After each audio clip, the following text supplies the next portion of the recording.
Cette semaine à la télévision, la fête de la résurrection en Terre Sainte, Pâques, est au cœur de Terra Santa News cette semaine. De la mise au tombeau jusqu'à la veillée pascale. Voix et images de Jérusalem, où cette année la Pâque orthodoxe et la Pâque juive ont été célébrées en même temps. Depuis la mise au tombeau de Jésus, avec le rite populaire de la procession funèbre du Vendredi Saint, à la grande veillée pascale du Samedi Saint, c'est la fête de la résurrection à Jérusalem. La basilique du Saint-Sépulcre est le lieu de rendez-vous de Pâques en Terre Sainte, entre solennité des célébrations, émotion des fidèles qui y participent, les rituels et les symboles types des lieux dans lesquels la Pâque s'est accomplie. La joie de la résurrection trouve son accomplissement dans la grande messe solennelle du dimanche, présidée par le patriarche latin de Jérusalem, Monseigneur Foix de Toile. Le lundi de l'Ange, ou encore appelé lundi de Pâques, se poursuit avec le pèlerinage des franciscains de la custodie de Terre Sainte à Emmaüs, sur les pas des disciples, qui ont, les premiers, rencontré le ressuscité. Cette année, la Pâque catholique a lieu en même temps que la Pâque orthodoxe. Une interview du patriarche gréco-orthodoxe de Jérusalem sera d'ailleurs bien proposée.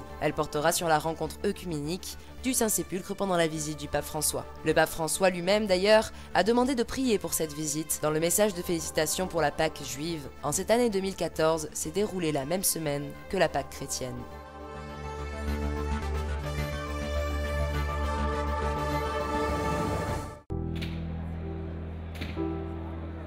Le Vendredi Saint, à l'intérieur de la basilique de la Résurrection, une cérémonie peu connue est célébrée par les franciscains de la custodie de Terre Sainte.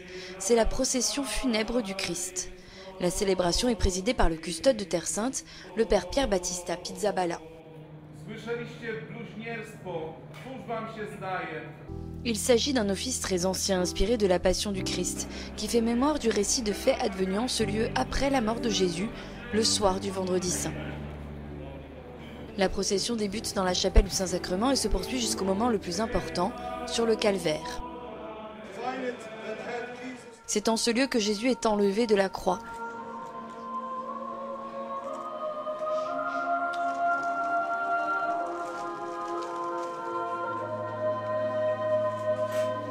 Toujours en procession, les participants descendent ensuite du Golgotha.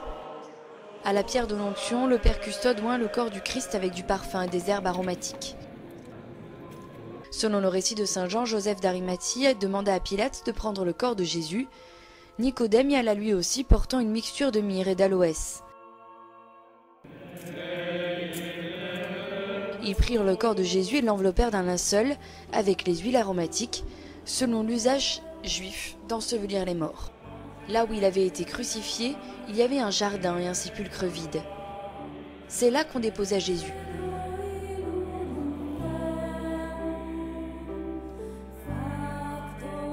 Le pape Adrien affirmait, par le biais d'un visage visible, notre esprit sera transporté par attraction spirituelle vers la majesté invisible. C'est là que se conclut le Vendredi Saint à Jérusalem.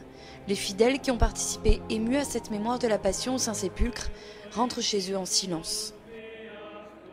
Le lendemain matin, ils fêteront, au même endroit, la célébration de Pâques.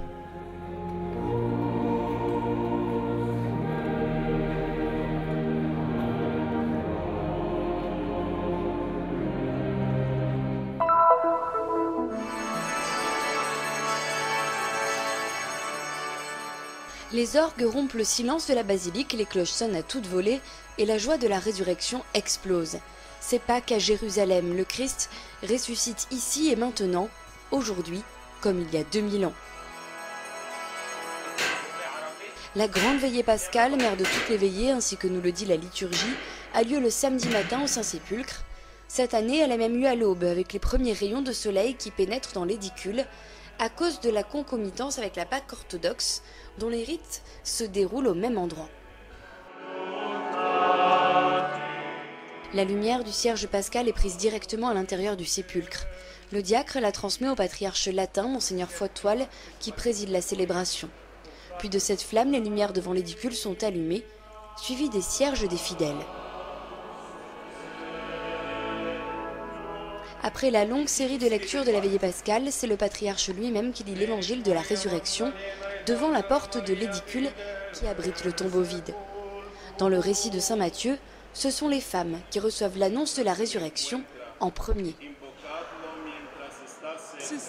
Il s'agit du lieu le plus important pour l'Église. C'est là où l'Église est née. Et c'est de là que par la présence des femmes, la parole a été diffusée. Et aujourd'hui encore, on dit que c'est Marie-Madeleine la première personne qui l'a vu. Et je suis très heureuse de cela. Il y a un message, il n'est pas ici, il est ressuscité. Jérusalem nous appelle continuellement à aller au-delà de nous-mêmes, à porter ce message qui est le cœur de l'Évangile, qui est le monde entier. Et lors de la liturgie baptismale, avec la bénédiction de l'eau et l'aspersion des fidèles, il y a un signe d'espérance pour la Terre Sainte aussi. Je formule un vœu de paix pour l'Église locale, pour tous les habitants de la Terre Sainte, paix pour tous. Et j'espère que l'Église universelle se sentira en quelque sorte co-responsable avec nous de cette paix, de cette communauté chrétienne, de cette joie.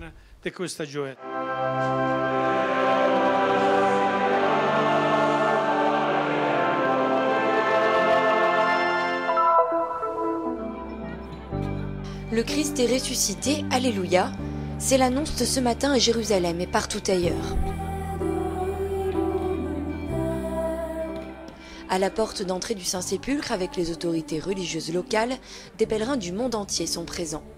De nombreuses couleurs, races et langues, Pâques est une fête de lumière par laquelle le Christ illumine tous les peuples. Alors vivre la Pâques à Jérusalem, c'est une grâce, quelque chose de merveilleux. Je viens de Belo Horizonte au Brésil. Passer Pâques ici à Jérusalem pour la première fois, c'est une expérience inoubliable. Je pense que pour toutes les Pâques à venir, je me rappellerai de ce moment. Nous venons d'Indonésie et malgré la foule, cet endroit est spécial, car il raconte l'histoire de Jésus, sa vie, sa mort et sa résurrection. C'est beau d'être ici.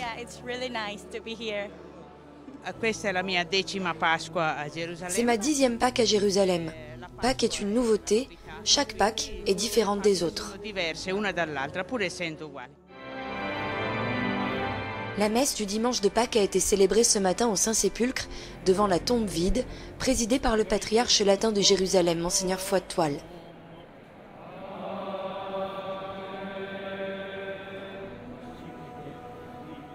Le Christ est vraiment ressuscité, alléluia, tels sont les premiers mots du patriarche dans son homélie. Il poursuit ainsi: c'est l'occasion de reprendre le chemin en suivant les disciples, pour crier et annoncer sans honte que le Christ est notre Seigneur et Sauveur. Nous pouvons accompagner notre annonce de notre témoignage personnel et avec l'exemple de la charité par notre engagement pour le bien de tous et pour la cause de la justice et de la paix.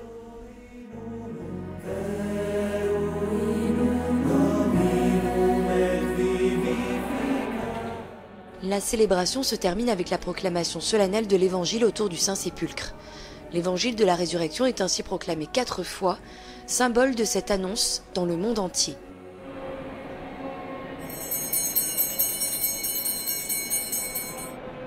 La résurrection est le centre de la foi chrétienne, comme le dit saint Paul dans sa lettre aux Corinthiens. Si le Christ n'était pas ressuscité, notre foi serait vaine. Le Christ est ressuscité, il est vraiment ressuscité. Joyeuse Pâques!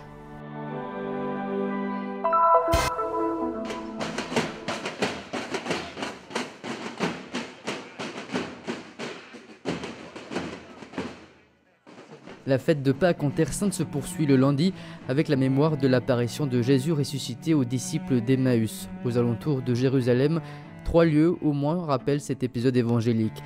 Les franciscains de la custodie de Terre Sainte se rendent chaque année en pèlerinage au sanctuaire d'Emmaüs Al-Koubaïbé en Cisjordanie, à 11 km de la ville sainte. Le père custode préside la messe solennelle à laquelle participent fidèles locaux et pèlerins. Le chœur de la custodie accompagne la prière, accompagné d'un chœur hongrois présent dans le pays à l'occasion des fêtes pascales. Dans le symbole du pain qui est donné aux participants à la fin de la célébration, on voit l'accomplissement du lien entre résurrection et Eucharistie.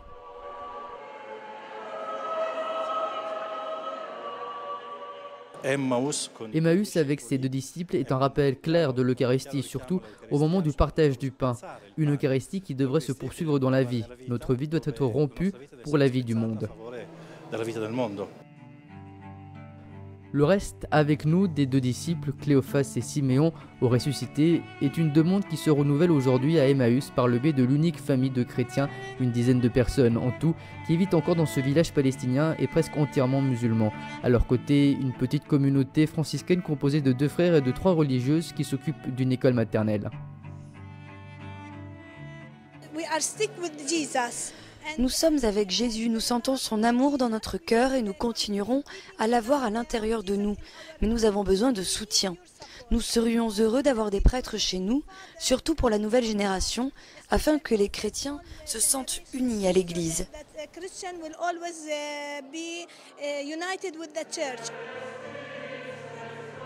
L'étonnement montré par les disciples qui reconnaissent Jésus au partage du pain est un sentiment qui peut être ressenti par tous ceux qui aujourd'hui se rendent sur ce lieu si particulier.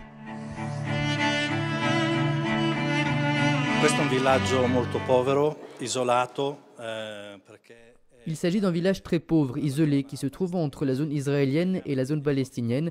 Il est un peu fils de personne. Ce qui est étonnant, c'est de voir que, malgré tout, ces personnes réussissent à exprimer la joie, l'accueil qui est toujours très chaleureux, la fraternité et la proximité des enfants de Dieu et en tant que membres de la famille humaine.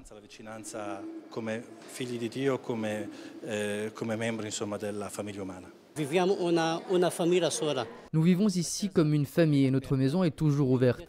Lorsque je suis arrivé ici, j'ai dit à notre mère: notre maison est votre maison. Nous vivons ici, nous partageons notre vie avec les musulmans. Nous vivons avec eux. Parfois, nous ressentons la difficulté de ne pas pouvoir partager notre foi avec d'autres chrétiens et il est compliqué de participer avec eux à Jérusalem aux célébrations et aux autres activités. Mais nous sommes heureux d'être ici car nous vivons comme un groupe.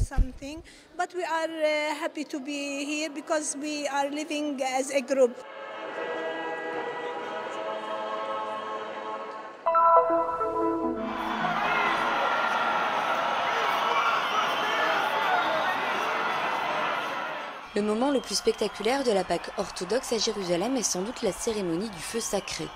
Le samedi saint, la vieille ville et le Saint-Sépulcre sont pris d'assaut par les fidèles pour un événement considéré comme prodigieux, avec la descente du feu à l'intérieur du tombeau, qui se diffuse ensuite en quelques instants dans toute la basilique, passant de cierge en cierge entre les mains des fidèles.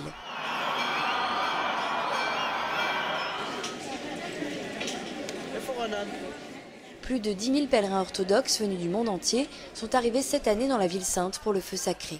Nous avons demandé au patriarche gréco-orthodoxe de Jérusalem les raisons profondes de ce phénomène.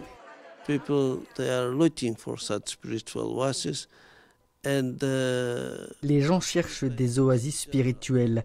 Les lieux saints en général, et ceux de Jérusalem en particulier, la capitale des lieux saints du fait de la présence du Christ, offrent cette nourriture spirituelle que les gens demandent. Ils rencontrent le Christ crucifié et cela les console. Et tout près du Christ crucifié et du Golgotha, il y a le tombeau vide, le tombeau de l'espérance, le tombeau de la résurrection. Golgotha, there is the empty tomb, the tomb of hope, the tomb of resurrection. Pâques est un événement extraordinaire, riche, animé, mais aussi très concret. In the Orthodox Church, any event that we celebrate these days, we say, today Christ is coming. Dans l'Église orthodoxe, pour chaque événement que nous célébrons ces jours-ci, nous disons « Aujourd'hui, le Christ a vécu sa passion. Aujourd'hui, le Christ a été crucifié. Aujourd'hui, le Christ est ressuscité. » C'est une façon de s'exprimer poétique et lyrique.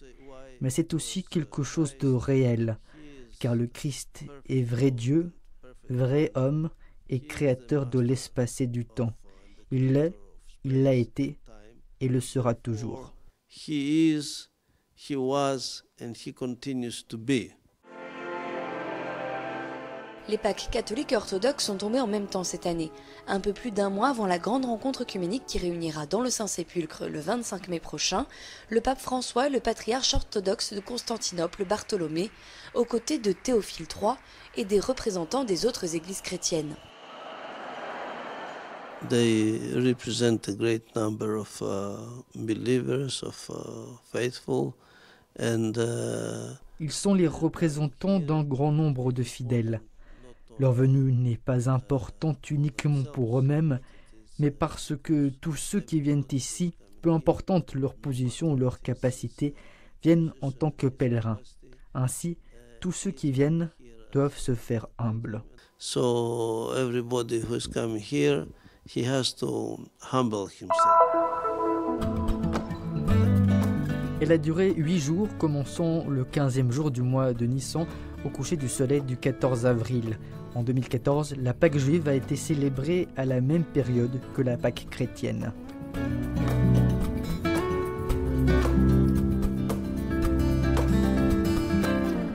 En hébreu, Pâques veut dire passage et fait référence au moment où Dieu sauva le peuple d'Israël la nuit de la fuite d'Égypte. C'est le passage de l'esclavage à la liberté, une histoire racontée dans le livre de l'Exode dans l'Ancien Testament.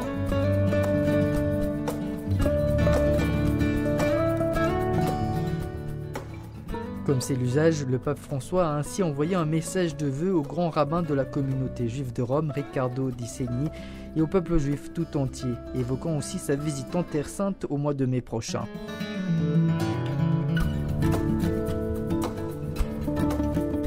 À l'approche de la grande fête de Pessah, je désire vous adresser mes vœux de paix les plus cordiaux.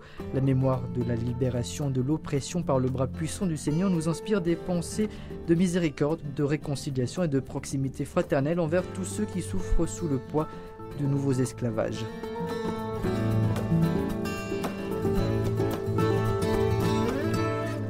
L'esprit tourné vers Jérusalem, que j'aurai la joie de visiter prochainement, poursuit le pape François. Je vous demande de m'accompagner par la prière alors que j'invoque pour vous la bénédiction du Très-Haut.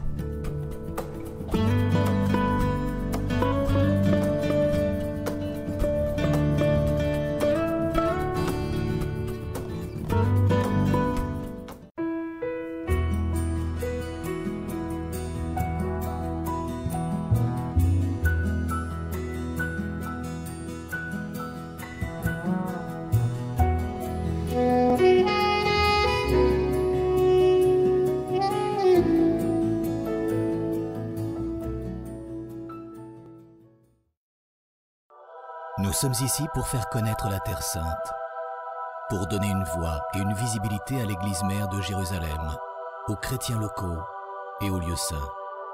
Nous sommes ici pour raconter les histoires nombreuses et souvent oubliées de ceux qui vivent au cœur des difficultés avec foi et courage.